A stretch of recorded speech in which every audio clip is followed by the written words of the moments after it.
Educação à distância, mudando realidades.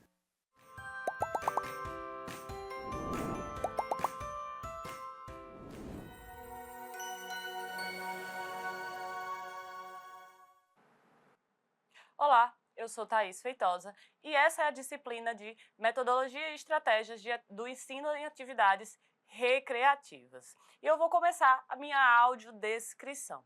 Eu sou mulher de pele branca, com cabelos curtos na altura dos ombros, de cor escura, castanho escuro, olhos castanho escuros, uso óculos de grau. Estou vestida com uma blusa preta e branca, uma calça marrom e uma sandália preta. Atrás de mim tem uma parede branca com pontos interligados e à minha esquerda tem a frase com letras grandes e verdes, EAD mudando realidades. E hoje nós vamos estudar o lúdico como mediador do processo de ensino-aprendizagem. Qual é a função do mediador? O mediador, nesse caso aqui, é o próprio professor, é o condutor da atividade. E o mediador, ele vai fazer o papel de educar. Essa é a maior função dele. Essa educação, ela vai acontecer a partir do processo de facilitar a aprendizagem e orientar essa aprendizagem, criando condições para que esse processo de aprendizagem aconteça. Nesse sentido, o papel do mediador é fazer com que as atividades sejam desenvolvidas de forma intencional e de forma orientada, por mais que muitas vezes o aluno, o estudante, não perceba essa organização por trás, essa orientação por trás e acredite que aquela atividade está sendo só o brincar. Assim, é fundamental que o mediador faça com que o estudante experimente novas vivências, explore ambientes, explore o próprio corpo, as suas capacidades, a própria tomada de decisão e, nesse sentido, aprenda novos elementos. Assim, ele vai fazer com que o processo de aprendizagem aconteça. Assim, é papel do mediador não simplesmente impor regras e determinar como a atividade vai ser desenvolvida a partir do controle, mas sim orientar o aluno, orientar o estudante para que ele tenha autonomia suficiente durante o seu processo de aprendizagem. Nesse sentido, o estudante ele vai ser ativo no seu processo de aprendizagem e não apenas um receptor das informações. Assim, é postura do mediador. Ter uma escuta ativa, nesse momento ele vai escutar o aluno, acolher o aluno, suas dificuldades, suas peculiaridades, suas necessidades e também suas potencialidades e favorecer o espaço de aprendizagem, fazer com que esse espaço seja organizado de forma favorável para que a aprendizagem aconteça. O educador, ele precisa, nesse sentido, ter uma compreensão profunda das características e dos objetivos dessa atividade. Ele vai desenvolver atividades que utilizem o espaço disponível, que utilizem e potencializem as características do estudante, que utilizem os materiais, os recursos materiais que ele tem e que muitas vezes ele precisa utilizar da sua criatividade pela falta desses recursos materiais. Mas ele vai juntar todos esses elementos para que essa atividade, utilizando o lúdico dentro da recreação, promova o processo de aprendizagem desse estudante. Assim, o mediador ele vai intervir quando for necessário e não sempre, e ele vai potencializar o processo de aprendizagem desse estudante, sempre lembrando que esse processo de aprendizagem é um processo ativo, onde o estudante vai tomar suas próprias decisões, onde o estudante vai ter autonomia da aprendizagem. Assim, o papel do mediador é facilitar o processo de aprendizagem e não apenas controlá-lo. O controle é uma consequência desse processo de facilitação. Nesse sentido, que estratégias a gente pode utilizar para que a mediação aconteça com sucesso? Uma observação atenta, onde o mediador vai observar tanto a participação dos indivíduos, quanto o ambiente e os recursos que ele tem, uma intervenção cuidadosa e intencional e um feedback sempre pensando primeiro no feedback positivo. Quando a gente fala da observação ativa, atenta, o mediador ele precisa estar conectado com a atividade, ou seja, atento às reações dos estudantes durante a atividade, perceber quando aquela atividade ela está proporcionando desafios e quando ela está proporcionando, esse desafio está proporcionando o aprendizado. Então, vai ser papel do mediador, nesse caso do educador, do professor, perceber e ajustar os graus de dificuldade dessa tarefa, dessa atividade envolvida, para que essa tarefa ela não seja tão desafiadora que o estudante ele não consiga resolver e assim o processo de aprendizagem acontecer, mas para que também essa atividade não seja tão fácil a ponto de ser desmotivante. Então, a utilização da mediação como estratégia de aprendizagem precisa ser dosada e o mediador vai estar dosando isso a partir da observação atenta. Além disso, eu tenho a intervenção cuidadosa. À medida que o mediador ele observa, ele vai detectar momentos onde ele precisa intervir para conduzir essa atividade, para orientar o aluno, para ajustar o grau de dificuldade e assim por diante.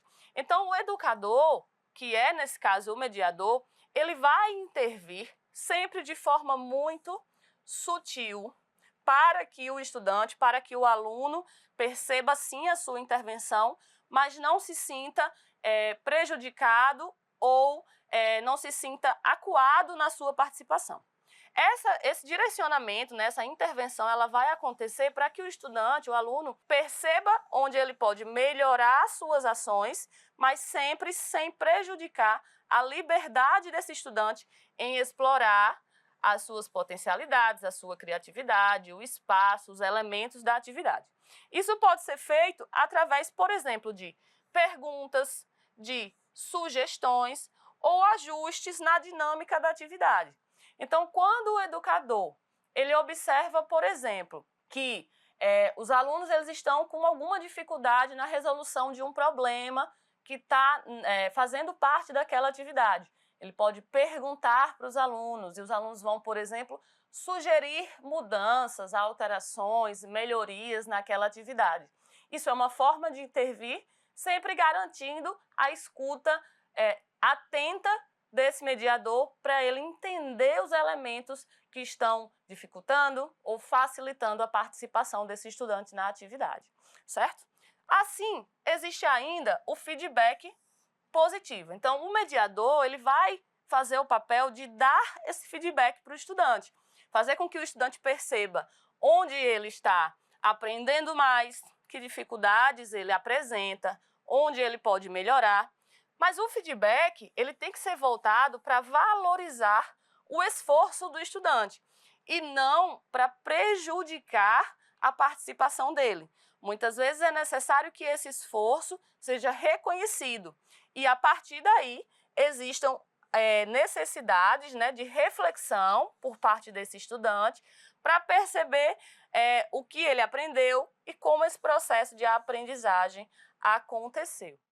É importante garantir que o feedback ele seja um feedback voltado para potencializar as qualidades e o processo de aprendizagem. Então, é sempre um feedback positivo. Isso não quer dizer que o mediador, enquanto educador, não deva identificar os elementos com maior dificuldade, as fraquezas que aquele indivíduo apresenta, que aquele estudante apresenta, mas sempre potencializando o positivo para estimular e motivar a participação desse estudante nas atividades e no seu processo de ensino-aprendizagem. Assim, é necessário que a gente pense como vamos adaptar o lúdico, né? Como é que nós vamos usar o lúdico como ferramenta de aprendizagem? Primeiro, aplicando atividades lúdicas na nossa rotina, no nosso dia a dia com os estudantes de maneira geral, mas sempre pensando em adequar a atividade ao contexto educacional específico que aquele estudante está vivenciando. Então, existem dois elementos que eu preciso observar para ajustar, adaptar o lúdico à realidade. Primeiro, as características dos alunos e o ambiente no qual esse aluno está inserido. Existem quatro níveis de educação quando nós pensamos no processo, na utilização do processo do lúdico.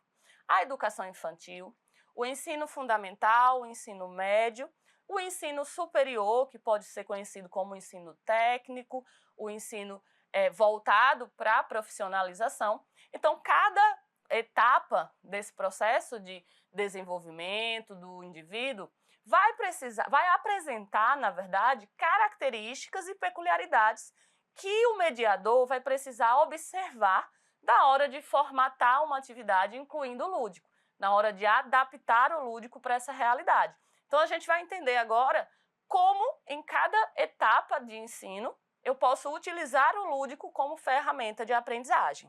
Assim, vamos pensar, primeiro, na educação infantil. Na educação infantil, nós temos crianças até aproximadamente 5 anos de idade. Então, o que é que eu vou trabalhar dentro do aspecto lúdico? A exploração sensorial, o desenvolvimento da motricidade, ou seja, utilizar muito o movimento de coordenação motora grossa, movimentos amplos, para estimular os movimentos de coordenação motora fina. Exemplos de atividades que envolvam esses elementos: os jogos de construção, as atividades com manipulação de diferentes materiais. Essas atividades elas vão promover que elementos de desenvolvimento desses estudantes? Primeiro, a interação social desses estudantes e o desenvolvimento cognitivo como elemento primeiro, mas não único do processo de desenvolvimento. Esse desenvolvimento ele vai acontecer de forma espontânea, mas com a utilização do lúdico também de forma prazerosa, onde o educador ele vai atuar orientando essas descobertas, orientando as vivências que os estudantes vão ter e estimulando o processo de criatividade. É importante destacar que nessa fase do processo de ensino-aprendizagem, a criança, ainda muito pequena, ela vai ter como domínio os movimentos do corpo. E muitas vezes ela utiliza esses movimentos para aprender. Então, o lúdico, nessa fase, vai explorar as vivências motoras para que, por exemplo, o processo cognitivo e social seja desenvolvido. No ensino fundamental e no ensino médio, eu já tenho uma outra perspectiva de processo de aprendizagem e, consequentemente, de utilização do lúdico como ferramenta de aprendizagem. No ensino fundamental, eu vou trabalhar, por exemplo, o raciocínio lógico, a resolução de problemas. E aí, quando eu falo desse estímulo, eu vou estar, por exemplo, utilizando os jogos de tabuleiro, como é o caso do xadrez, da dama, os desafios em grupo, onde um vai necessitar ouvir o outro para que a resolução desse desafio aconteça, e as atividades de dramatização, que são aquelas atividades de simulação.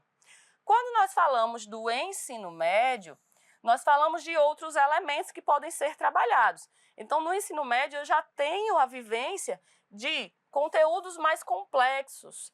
Eu vou introduzir esses conteúdos mais complexos na vivência do lúdico, na adaptação do lúdico, a partir, por exemplo, de debates, de simulações de debates, sejam debates políticos, sejam debates no âmbito judicial, eu posso realizar essas simulações.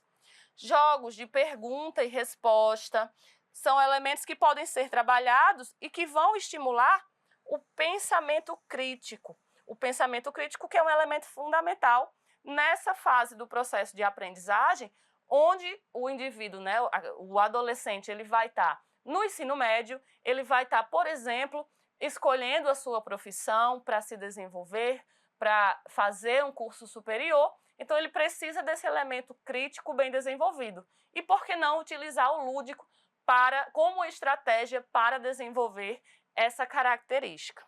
Quando nós falamos da educação profissional e tecnológica, muitas vezes eu estou falando de uma pessoa que está entrando na vida adulta ou que já está na vida adulta. Então, as atividades lúdicas, elas vão muitas vezes ser utilizadas em simulações de situações reais, situações do mercado de trabalho, onde a pessoa vai precisar resolver problemas reais. Como, por exemplo, eu vou trabalhar em situações reais, as tomadas de decisão, a resolução de problemas práticos, problemas reais que existem em determinadas funções, a simulação do ambiente de trabalho dessa pessoa, onde esse ambiente de trabalho ele vai ter características peculiares, a utilização de recursos, como é o caso, por exemplo, de determinadas tecnologias, dependendo da área técnica, de determinadas atividades práticas, dependendo da profissão dessa pessoa. Então, eu vou articular o lúdico, nesse caso, numa perspectiva de trazer para a sala de aula a realidade dessas pessoas e fazer com que essas pessoas vivenciem essa realidade de forma mais prazerosa, de forma mais leve, mas também aprendendo e estimulando a sua criatividade. Assim, a gente entende que é papel do mediador promover, utilizar e criar um ambiente de aprendizagem que seja positivo, quando a gente fala do feedback positivo. E que o aluno ele vai explorar, criar e aprender de forma livre e de forma intencional, mas sempre de forma ativa. A aplicação das atividades lúdicas, elas devem acontecer de forma planejada. Então, quando eu falo de planejamento, eu estou falando de estabelecer uma estratégia, um método, um passo a passo, uma metodologia. E essa estratégia ela vai precisar considerar o contexto educacional, as necessidades desse estudante, independente do seu nível de estudo, do ano que ele está estudando, e ele vai precisar também ser articulado com os objetivos pedagógicos dessa turma ou desses alunos. Nesse sentido, ao ser bem aplicada, a ludicidade ela vai ser uma ferramenta poderosa para o desenvolvimento integral dos alunos. Assim, nós chegamos ao final de mais uma aula. Eu espero que você tenha gostado do conteúdo e até a próxima.